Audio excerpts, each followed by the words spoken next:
السلام علیکم. Programme night edition میں ہم آپ کو خوش آمدید کہتے ہیں. ناظرین، پاکستان کو اس وقت نیشنل اور انٹرنیشنل فرنٹس پر بے شمار چیلنجز کا سامنا ہے. ایک طرف سیز فائر کے باوجود بھارت کا جنگی جنون اور اس کی پراکسی میں سے پاکستان میں ہونے والے دہشت گردی کا چیلنج ایک بہت بڑا چیلنج ہے، اور یہ ایسا چیلنج ہے کہ جس میں پوری قوم کی یکجہتی ضروری ہے. لیکن ایسے میں اپوزیشن کی احتجاجی تحریک حکومت کے دروازے پر کھڑی دستک دے رہی ہے. اگر ہم بھارت کی بات کریں تو پاکستان سے جنگی محاذ ہارنے کے باوجود مودی سرکار نے جہاں جنگ کی تیاری شروع کر رکھی ہے، وہیں پاکستان کے خلاف سفارتی محاذ بھی کھولا ہوا ہے. انڈیا صرف دنیا میں اپنے آپ کو ایک وکٹم دکھانے کی کوشش کر رہا ہے، صرف یہ کوشش نہیں کر رہا بلکہ کچھ ممالک کو پاک انڈیا ٹینشن پر اپنا موقف بدلنے کے لیے ان پر دباؤ ڈالتا نظر بھی آ رہا ہے. کولمبیا ناظرین ان ممالک میں شامل ہے جس نے 6 اور 7 مئی کی رات بھارت کے پاکستان پر حملے کی مذمت کی تھی، اور پاکستان میں جو ہونے والی شہادتیں تھیں ان پر دلی تعزیت کا بھی اظہار کیا تھا، تعزیت کی تھی، جس پر گزشتہ روز بھارتی سفارتی مشن کے سربراہ ششی تھرور نے کولمبیا میں بیٹھ کر ان پر تنقید کی، اور آج کولمبین گورنمنٹ کے ہی نمائندے کو ساتھ کھڑا کیا اور یہ دعویٰ کیا کہ کولمبیا نے پاکستان کے حق میں دیا گیا بیان جو واپس لیا، اس پر انہوں نے خوشی کا اظہار کیا. بھارت کے دباؤ میں کولمبیا کا سفارتی موقف تبدیل ہونے کے لیے لگتا ہے کہ پریشر ڈالا گیا ہے. جس طریقے سے ششی تھرور بات کر رہے ہیں، پاکستان کے لیے کیا یہ ایک ویک اپ کال ہے کہ بھارت اپنی طاقت کے زور پر اور زور زبردستی سے دنیا کا موقف تبدیل کروا رہا ہے؟ وزیر اعظم شہباز شریف نے کچھ ممالک کے کامیاب دورے ضرور کیے ہیں. ایسے میں بلاول بھٹو بھی اپنی ڈپلومیٹک ٹیم لے کر امریکہ پہنچ تو چکے ہیں، لیکن ان کی جو ملاقاتیں ہیں امریکی حکام سے وہ 2 جون کو شیڈیول ہیں. اب سوال اٹھ رہا ہے کہ سفارتی محاذ پر انڈیا کو ٹف ٹائم دینے کے لیے پاکستان کی طرف سے کیا تاخیر ہوئی ہے؟ جنگ بندی 10 مئی کو ہو گئی تھی تو ہم نے سفارتی مشنز دوسرے ممالک بھیجنے میں اتنی دیر کیوں لگائی؟ ناظرین، دہشت گردی کا اصل وکٹم تو پاکستان ہے.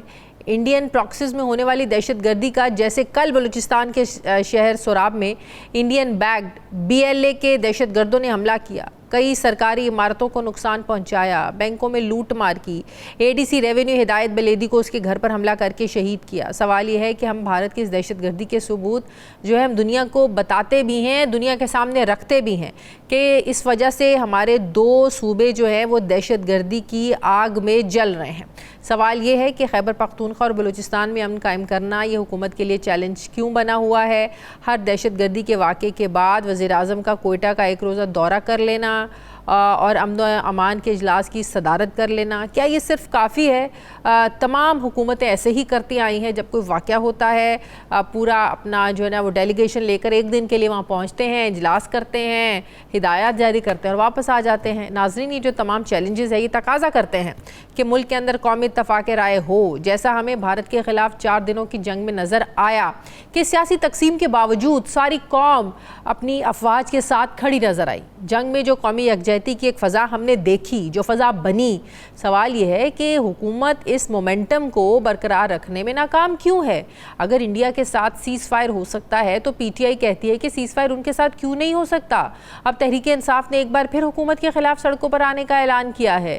سوال یہ ہے کہ حکومت اپوزیشن کو مذاکرات کی ٹیبل پر بٹھا کر احتجاجی تحریک سے روکے گی، یا پھر ہمیں ایک بار سڑکوں پر طاقت کا استعمال ہوتا نظر آئے گا؟ 26 نومبر کا احتجاج اور اس کے بعد جو کچھ ہوا وہ سب نے دیکھا. اس وقت قومی تقاضے کیا ہیں، اس پر میں بات کروں گی. مجھے رانا احسان افضل صاحب جوائن کر رہے ہیں، مسلم لیگ نون کے رہنما ہیں، وزیر اعظم کے کوارڈینیٹر ہیں. السلام علیکم، بہت بہت شکریہ رانا صاحب آپ کا. رانا صاحب، ہم دیکھ رہے ہیں کہ جو بھارتی ڈیلیگیشن ہے وہ ہم سے پہلے کا دنیا کے مختلف ممالک کے وہ دورے بھی کر رہا ہے، اپنے موقف سے آگاہ بھی کر رہا ہے، بلکہ اب تو زور زبردستی سے ممالک جنہوں نے پاکستان کے ساتھ تعزیت کی، جنہیں دکھ تھا کہ پاکستان کے ساتھ زیادتی ہو رہی ہے، ان کو ان کا موقف تبدیل کروانے میں بھی کامیاب ہو رہا ہے. کیا ہم پیچھے رہ گئے ہیں؟ دیر ہو گئی ڈیلیگیشن بھیجتے بھیجتے؟ بسم اللہ الرحمن الرحیم. دیکھیں، کوئی نہ دیر ہوئی ہے نہ کوئی ایسی ریس ہے کہ اگر انڈیا ایک ملک کے اندر پہلے پہنچ گیا تو وہ جو ہے کوئی ریس نہیں ہے کہ کون پہلے پہنچتا ہے. یہ اور ایسا نہیں ہے کہ اگر کوئی پہلے پہنچ جائے گا تو اس کا جو موقف ہے وہ سن لیا جائے گا اور دوسرے کا موقف نہیں سنا جائے گا. دیکھیں ایک تو آپ کے ڈپلومیٹک ٹائز ہوتے ہیں ممالک کے ساتھ اور وہ صدیوں کے اوپر محیط ہوتے ہیں, تو ڈیفینیٹلی ہماری جو کوششیں ہیں وہ جاری ہیں اور الحمدللہ ابھی تک انڈیا جو ہے وہ بیک فٹ پہ ہے, ہر لحاظ سے بیک فٹ پہ ہے. مودی روز اپنی عوام سے جھوٹ بولتا ہے. اب تو ان کے ایئر فورس کے جو چیف ہیں انہوں نے بھی اس چیز کی ایکسیپٹ کیا ہے کہ ہمارے جہاز گریں. تو آہستہ آہستہ سچ جو ہے وہ حاوی ہو رہا ہے انڈین پاپولیشن کے اوپر اور مودی پہ پریشر بلڈ اپ ہو رہا ہے. تو یہ جو ان کا جو جتنے بھی وزٹ ہیں وہ اپنی کوشش کر رہے ہیں. بہرحال پاکستان الحمدللہ ایک تو پرائم منسٹر خود, پھر ڈپٹی پرائم منسٹر, پھر فارن منسٹری اور اب پھر بلاول بھٹو بھی جو ہے وہ ڈیلیگیٹ لے کے جا رہے ہیں. تو انشاءاللہ ہمیں اس میں لیکن دنیا کے سامنے یہ موقف بھی رکھنے کی ضرورت ہے کہ جنگ بندی تو امریکہ نے کروا دی, لیکن پس پردہ دہشت گردانہ کارروائیاں بھارت کی جاری ہیں. کل جو سراب میں ہوا وہ ایک بہت بڑی مثال ہے کہ سیز فائر تو دنیا کے سامنے بھارت نے کر دیا, لیکن پاکستان میں دہشت گردانہ کارروائیاں کر رہا ہے.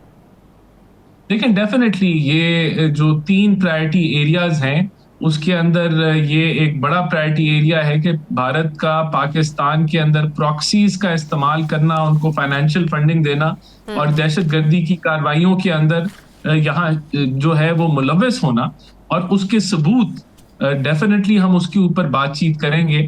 ہم تو بھارت کی یہ جو ڈیمانڈ ہے کہ وہ دہشت گردی پہ بات کرنا چاہتا ہے, ہم اس پہ بھی بات کرنے کے لیے تیار ہیں, اور جو ہمارے ملک میں وہ دہشت گردی کر رہا ہے اس کے شواہد بھی دینے کے لیے تیار ہیں بھارت کے ساتھ بھی, اور جو ہمارے دوست ممالک ہیں جن کے ساتھ ہم اپنی ایک ڈپلومیٹک ایفرٹ کر رہے ہیں ادھر بھی یہ حقائق رکھے جائیں گے. تو یہ ایک ایریا آف امپورٹنس ہے, یہ ٹاپ 3 ایریاز میں ہے جہاں کشمیر کی حق خود ارادیت ہے, اور اسی طرح جو پانی کا ایشو ہے. آپ لوگوں کو اس بات کا بھی ادراک ہے کہ بھارت کی تو دہشت گردی وہاں پر ہے, بھارت کی سپورٹ وہاں پر ہے, بھارت وہاں دہشت گردوں کو سپورٹ کرتا ہے, لیکن جو بلوچوں کے اپنے مسائل ہیں, اپنی جو ان محرومیوں کا وہ ذکر کرتے ہیں, حکومت نے اس طرف بھی توجہ دینا کتنا ضروری ہے؟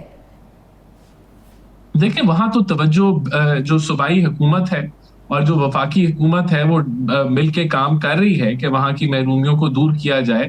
اس کے اوپر کام جاری ہے, اور ایسا نہیں ہے کہ پرائم منسٹر دورہ لگاتے ہیں اور واپس آ جاتے ہیں. وہاں جانے کا مقصد پرائم منسٹر کا کوئٹہ میں موجودگی کا مقصد اس اہمیت دلوانا ہے کہ بلوچستان کتنا اہم ہے. وہ ہم ہر واقعے کے بعد دیکھتے ہیں. صرف یہ شہباز شریف صاحب کی حکومت اب کی بار ہم بات نہیں کر رہے, ہمیشہ ہم نے حکومتوں میں ایسے ہی دیکھا ہے, جب بھی کوئی واقعہ ہوتا ہے تو یہ ہم دیکھتے ہیں کہ 1-2 دن کے دورے ہوتے ہیں بس. نہیں ایسا نہیں ہے, اگر آپ نکال کے دیکھیں پرائم منسٹر کے کتنے دورے لگے ہیں بلوچستان میں, اور وہ وہاں ریویو بھی کرتے ہیں اپنی پرانی ہدایات کو. اس کے علاوہ وہاں وفاقی حکومت نے پروجیکٹس بھی بڑے بڑے کیے ہیں جو کہ بلوچستان کی اپ گریڈیشن اور سپورٹ کے لیے ہیں.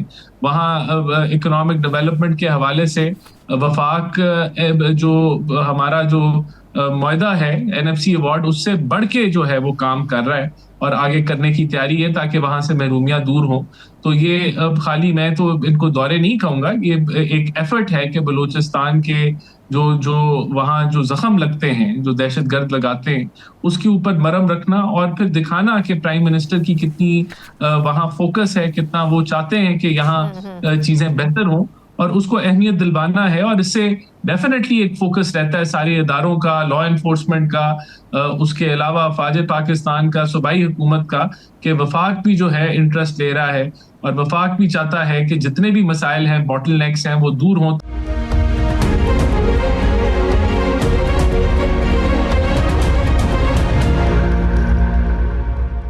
رانا صاحب, پی ٹی آئی ایک بار پھر سے تحریک چلانے کا وہ اندیا دے رہے ہیں, تو ایسے میں جب ہم نے پوری قوم میں سیاسی جماعتوں میں ایک یونٹی دیکھی, اور ابھی بھی ہم یہ نہیں کہہ سکتے کہ بھارت جو ہے ظاہرہ چپ کر کے بیٹھ جائے گا. بھارت تو علل اعلان یہ بات کر رہا ہے دنیا کے سامنے کہ آپریشن سندور ابھی ختم نہیں ہوا ہے. تو ایسی سچویشن میں کیا یہ حکومت کا فرض نہیں ہے کہ حکومت کے کندھوں پر زیادہ ذمہ داری ہے, حکومت آگے بڑھے اور پی ٹی آئی کو بٹھائے بات کرے؟ دیکھیں پی ٹی آئی اب پرانی خبر ہو چکی ہے, اور جو ان کو لگتا ہے کہ وہ تحریک چلائیں گے, پہلے گرینڈ الائنس آنا تھا وہ فلاپ نکلا, اب وہ کہتے ہیں جی ہم تحریک چلا رہے ہیں. تو پہلے تو گرمی بہت ہے, اگر وہ تحریک چلانے کا سوچیں گے بھی تو پاکستانیوں کا موڈ اب تبدیل ہو چکا ہے. پاکستان الحمدللہ اللہ تعالیٰ نے انڈیا کی جنگ, جو انڈیا نے جنگ کی پاکستان پہ, اس میں کامیابی ملی, معاشی طور پہ چیزیں بہتری کی طرف جا رہی ہیں. پاکستانیوں کا اب یہ جو ایک کہہ لیں کہ انتشار پھیلانے کا اور ہر وقت ایک رولا رپا ڈالنے کا اور چیزوں کو روکنے کا اور مایوسی پھیلانے کا جو موڈ ہے, پاکستانی اس میں اب انٹرسٹڈ نہیں ہے. تو یہ چلائیں تحریک جو چلانی ہے, لیکن لوگ کچھ دو کے معاملات پر بات چیت نہیں ہو سکتی. اب تو عمران خان کی ان کی بہن نے بھی کہہ دیا علیمہ خان نے کہ گیو اینڈ ٹیک کریں, آپ بتائیں آپ کو ہمارے بھائی سے چاہیے کیا ہے. تو ظاہر ہے اب دیکھیں نا, پاکستان اور بھارت کے درمیان اتنی عروج کی کشیدگی, ظاہر ہے سیز فائر ہوا, ڈونلڈ ٹرمپ پریزیڈنٹ ٹرمپ بیچ میں آئے تو معاملہ ہوا. تو اب یہ جو پی ٹی آئی کا معاملہ ہے, کیا یہ ایسے ہی چلتا رہے گا کہ کیا یہاں سیز فائر کی ضرورت نہیں ہے؟ دیکھیں میرے خیال سے یہاں کوئی جنگ تو نہیں لگی ہوئی. پی ٹی آئی نے کے جو معاملات ہیں وہ عدالتوں میں ہیں, اور عدالتوں کے معاملات کے اندر کیا ان کو این آر او چاہیے ہے. جو علیمہ بی بی نے بات کی وہ تو ایک بڑی ایک تو تسلیم شکست ہے کہ ایک طرف وہ کہتی ہیں کہ ہم کوئی ڈیل نہیں چاہتے, دوسری طرف وہ کہہ رہی ہیں کہ بھئی کیا آپ ہمارے سے چاہتے کیا, ہم دینے کے لیے تیار ہیں. تو کہنے کا مطلب تو ان سے وہ خود سیلف ڈیفیٹنگ آرگیومنٹ ہو گیا کہ وہ ڈیل نہیں چاہتے. وہ تو اوپنلی آفر کر رہے ہیں کہ آپ ہمارے سے مانگیں, ہم تیار ہیں ڈیل کرنے کے لیے. لیکن یہاں دیکھیں کوئی ڈیل کرنے کے لیے تیار نہیں ہے. پی ٹی آئی جو ایک وہ تحریک چلانا چاہتی ہے چلائے, لیکن میرا نہیں خیال کہ پاکستانی شہری اس میں انٹرسٹڈ ہوں گے.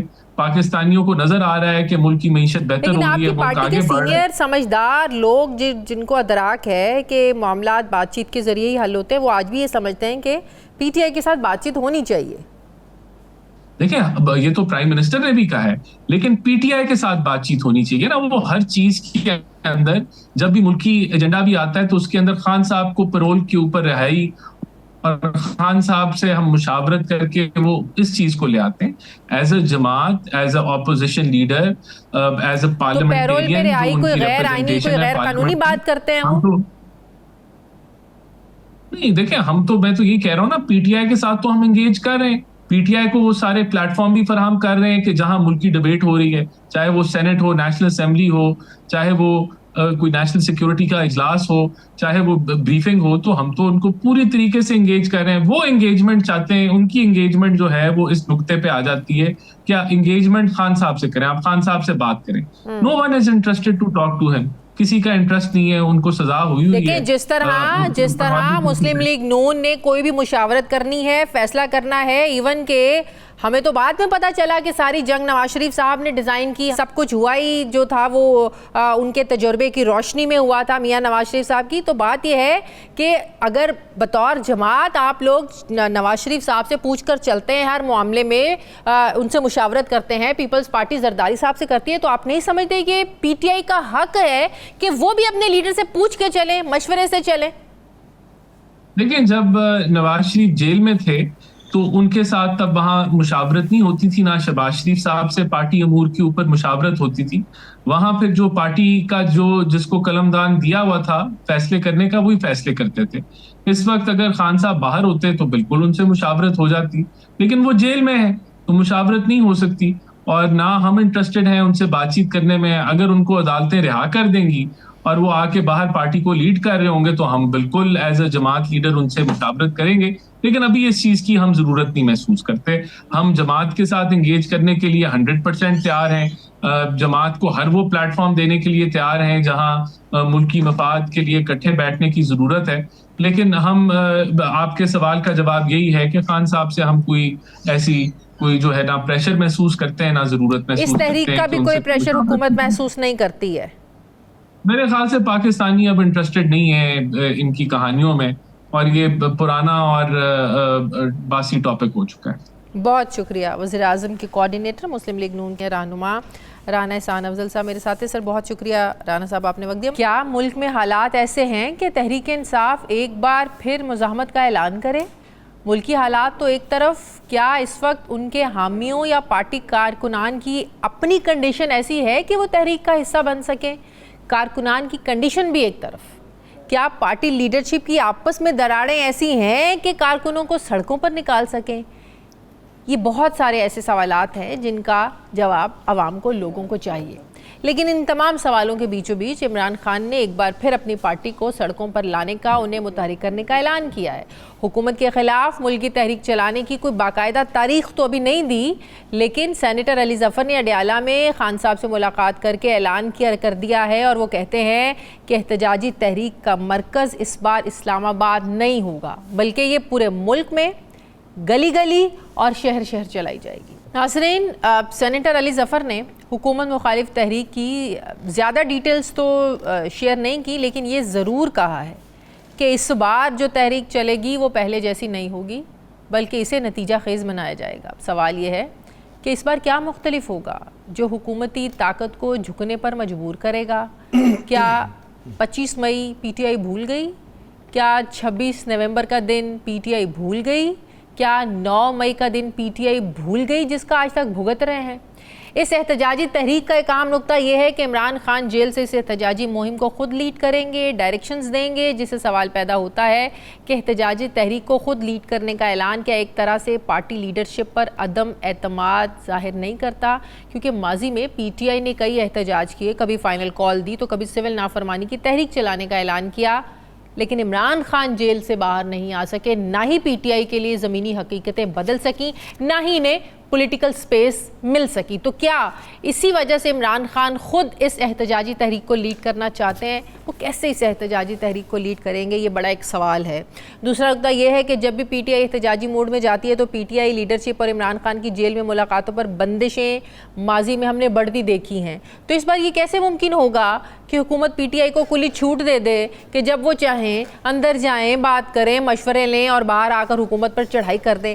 کیا انہوں نے حکومت کو اتنا ہی بیوقوف سمجھ لیا ہے کہ ڈائریکشنز لینے کے لیے احتجاجی تحریک کے حوالے سے حکومت انہیں اجازت دے گی کہ ہاں جائیں عمران خان سے مشورے کریں؟ یہ ایک بہت بڑا سوال ہے۔ پھر پی ٹی آئی کی طرف سے سڑکوں پر آنے کی ٹائمنگ پر بڑے سوال اٹھ رہے ہیں کہ کیا یہ وقت احتجاج کا ہے جب فتنہ الخوارج اور فتنہ الہندوستان اپنی کارروائیوں میں شدت لا چکے ہیں؟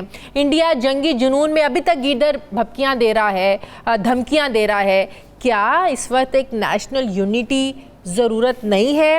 یہ حقیقت بھی ہمیں ماننا ہوگی کہ بانی تحریک انصاف کی مقبولیت کی جو مضبوط جڑیں ہیں یہ عوام میں ہیں، یہ عوام میں باقی ہیں، جنہیں ریاستی طاقت ختم نہیں کر پائی۔ اور یہ بھی حقیقت سب کے علم میں ہے کہ ان مضبوط جڑوں کے ساتھ تحریک انصاف ہر طرح کی مفاہمت اور مزاحمت کے ساتھ حکومت کو جھکا نہیں پائی۔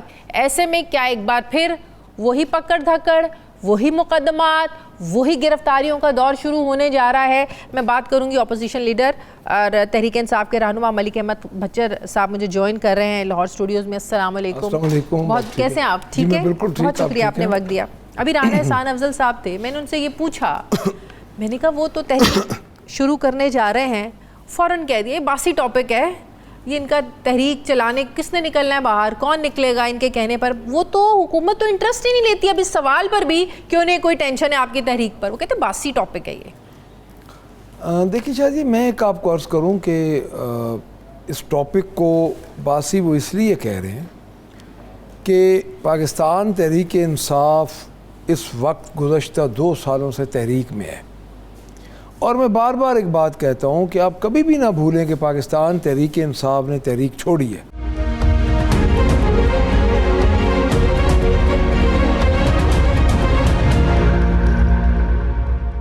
آپ کو سوال کا جواب نہیں ملتا، آج دن تک نہیں ملا، ٹھیک ہے، اور پولیس والے کہتے ہیں کہ ہمارے بس میں نہیں ہے ایون وہاں پہ، اور ان کا رویہ دن بدن پولیس والوں کا ایک فرسٹریشن ہے ان میں بھی۔ اچھا، اور سخت ہوتا جا رہا ہے آپ لوگوں سے؟ دیکھیں فرسٹریشن کی وجہ سے، اچھا دیکھیں 45 سینٹی گریڈ میں صبح سے کھڑے ہیں شام تک، جب تک ہم ہیں وہ ہیں، خان صاحب کی بہنیں ہیں وہ ملاقات نہیں ہونے دیتی، 3 بہنیں ہیں، شیڈول ملاقاتیں بھی نہیں ہونے دیتی، شیڈول ملاقاتوں کی بات کی تو ہوئی ہے اب، دیکھیں ایک آدھ کی ہو جاتی ہے، یہ میں نہیں کہتا علی ظفر صاحب کی ملاقات تھا جو ان کا کیس تھا ہوگی، میں یہ نہیں کہ ہم اپنی پولیٹیکل لوگوں کی بات کر رہے ہیں، وکلا کی ہو رہی ہوں گی، ٹھیک ہے، اور ان کے ذریعے باہر چلو پیغام بھی آ جاتا ہے کسی کی ہو جاتی ہے تو اصل بات یہ نہیں ہے جی، اصل بات یہ ہے کہ موجودہ صورتحال میں ان کو اندازہ ہی نہیں ہے کہ لوگ ان کے کتنے خلاف ہو چکے ہیں۔ مجھے ایک کوسچن میں آپ سے کروں گا، لاسٹ پارلیمانی پارٹی کی ہے محترمانی، کتنے ان کے کافی MP شارٹ تھے۔ دیکھیں بات یہ ہے کہ لوگ مورل سپورٹ ہوتی ہے، ہر جمہوری حکومت کو وہ ہٹ چکی ہے۔ عمران خان صاحب کے بارے میں علی ظفر صاحب یہ کہتے ہیں کہ وہ خود لیڈ کریں گے، ان سے مشاورت کریں گے، ہر چیز کی مشاورت ہوگی۔ ملاقات کرنے کے لیے آپ لوگ ترستے ہیں، ملاقات کرنے کے لیے آپ لوگ گھنٹوں گھنٹوں وہاں بیٹھے رہتے ہیں۔ آپ لوگوں نے اس حکومت کو اتنا بیوقوف سمجھ لیا ہے کہ ادھر سے آپ لوگ احتجاجی تحریک چلائیں، اعلان کر دیں اور آپ لوگوں کو مشاورت کرنے کے لیے ملاقات کریں، اتنا ایزی لے لیا آپ نے حکومت کو؟ دیکھیں یہ تو آج اب علی ظفر صاحب ملے ہیں، ہاں یہ ان کی بات ہوئی ہے، چونکہ ان کی بات پہ میں کوئی تبصرہ اس لیے نہیں کروں گا کیونکہ خان صاحب لیکن یہ آپ کی سینس اجازت تو نہیں دیتی کہ حکومت کو آپ اتنا ایزی لے لیں کہ وہ احتجاجی تحریک کے لیے مشاورت کرنے کے لیے آپ لوگوں کو ملنے دیں گے؟ مشاورت علی ظفر صاحب نے اس سینس میں کہا ہوگا کہ ہمارا کوئی نہ کوئی بندہ تو مل ہی رہا ہے، جو ملے گا خان صاحب کا پیغام باہر آتا رہے گا، ان کا یہ مطلب ہوگا۔ یہ تو نہیں ہوگا کہ ہم نے کوئی احتجاج کی جا کے ہمارا کوئی ڈیلیگیشن جائے گا اور وہ ملنے دیں گے۔ علی ظفر صاحب کا میرے نزدیک یہ مسئلہ ہوگا، یہ انہوں نے بات کی ہوگی، اس کانٹینٹ میں بات کی ہوگی کہ ہمارے جو لوگ جائیں گے وہ لوگ ان کو خان صاحب باہر پیغام بھیجیں گے۔ اچھا، یہ بات ہو سکتی ہے، ادروائز تو علی ظفر صاحب کو حالات کا ہمارے سے زیادہ پتہ ہے۔ پیغاموں کا آنا جانی اور آنیا جانی، آپ کو نہیں لگتا یہ مس انفارمیشن، ڈس انفارمیشن، اسی وجہ سے پارٹی کے آج اندر معاملات اتنے انتشاری حد تک بڑھ چکے ہیں کہ سمجھ ہی نہیں آتی خان صاحب اندر کیا کہہ رہے ہیں اور باہر آ کے وہ بات کیا بن جاتی؟ دیکھیں اس کا کوئی میکینزم بنائیں گے سینئر قیادت، ڈیفینیٹلی اس کا کوئی نہ کوئی، اتنی بڑی تحریک جو ہم شروع کرنے جا رہے ہیں تو اس کا کوئی نہ کوئی میکینزم تو بنے گا۔ ابھی آپ کہہ رہے تھے سمڑیال کا بھی الیکشن مینیج ہو چکا ہے۔ دیکھیں سمڑیال کا الیکشن اگر مینیج نہ ہو تو اس وقت پاکستان تحریک انصاف وہ سیٹ واضح اکثریت سے جیت چکی ہے۔ میں نے رات کو ادھر میں گیا ہوں، میں نے ایڈریس بھی کیا ہے، میں اس جلسے پہ بھی گیا ہوں۔ اگر وہ مینیج نہ کیا جائے، جو کہ مینیج کا ہمیں پتہ چل رہا ہے کہ مینیج ہو رہا ہے، لوگوں کو ڈرا بھی رہے ہیں، بیلٹ باکسز بھی۔ آپ لوگوں کو پتہ چل رہا ہے، اتنی انٹیلیجنس اسٹرانگ ہے آپ لوگوں کی کہ پتہ چل رہا ہے کہ کل کا الیکشن مینیج ہو گیا ہے، ہو رہا ہے؟ دیکھیں اس میں انٹیلیجنس والی بات ہی نہیں ہے، کوئی نئی راکٹ سائنس نہیں ہے۔ کلرک لیول پہ یہ سارے کام ہوتے ہیں، وہ بتا دیتے ہیں مقامی، ایک تو حلقہ ہے وہاں پہ، لیکن ایم پی اے لیول کل بھی فارم 47 والا الیکشن ہو؟ میرے خیال میں کل جو کر رہے ہیں نا جی، ہم اس کو کوشش تو کر رہے ہیں کاؤنٹر کرنے کی، یہ کر رہے ہیں یہ بیلٹ باکس کے ذریعے کریں گے۔ یہ 1 2 4 ہر جگہ پہ جس طرح انہوں نے ہمارا 8 فیبروری کے بعد مینیج کیا تھا نا، 2 میں سیٹس پہ موجود تھے، گجرات والی اور ایک وہ احمد چٹھا صاحب کی جو سیٹ تھی ادھر وزیر آباد سائڈ پہ، ان دونوں پہ میں موجود تھا۔ تو انہوں نے کیا یہ تھا کہ انہوں نے بیلٹ پیپرز ڈالے تھے اضافی، اچھا، یعنی 1 گھنٹہ پہلے انہوں نے پولنگ بند کر دیے، لوگوں کو نکال دیا، ڈبے بھرتے گئے۔ اب میری بات سنیں، کتنا ٹائم لگتا ہے مجھے بتائیں؟